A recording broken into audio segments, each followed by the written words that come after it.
Prepositions of time. At exact time. ஒரு எக்ஸாக்டான நேரத்தை குறிப்பிடும்பொழுது பயன்படுத்தக்கூடியது.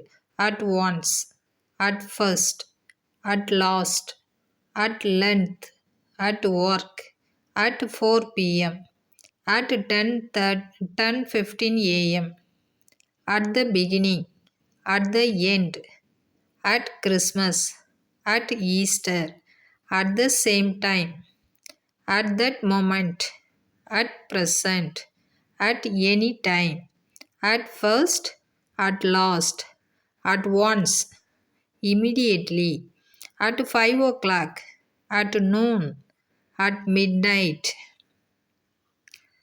இப்போ ஆன் என்றது எங்கே வரும்னா டேஸ் அண்டு டேட்ஸ்.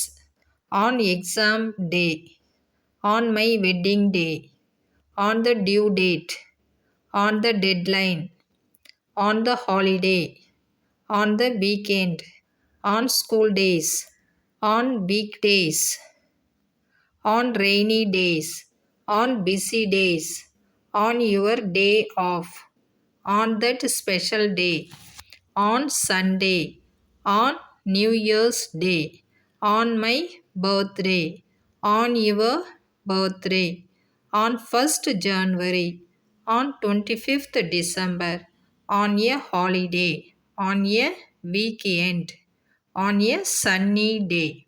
இப்போ இன்னன்றதை எங்கெல்லாம் யூஸ் பண்ணலான்னா மந்த்ஸ் அண்ட் இயர்ஸ்.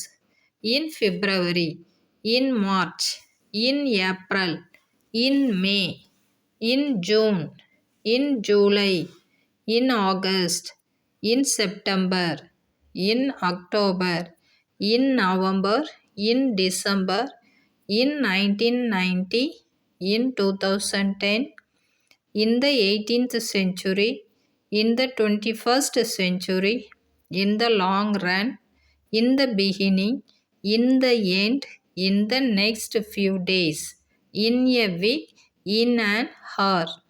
இப்போ நம்ம அட் எந்த இடத்துல யூஸ் பண்ணணும், ஆன் எந்த இடத்துல யூஸ் பண்ணணும், இன் எந்த இடத்துல யூஸ் பண்ணணுன்றத தெளிவாக நம்ம பார்த்தோம். இதை நீங்கள் படித்து தெரிஞ்சுக்கோங்க.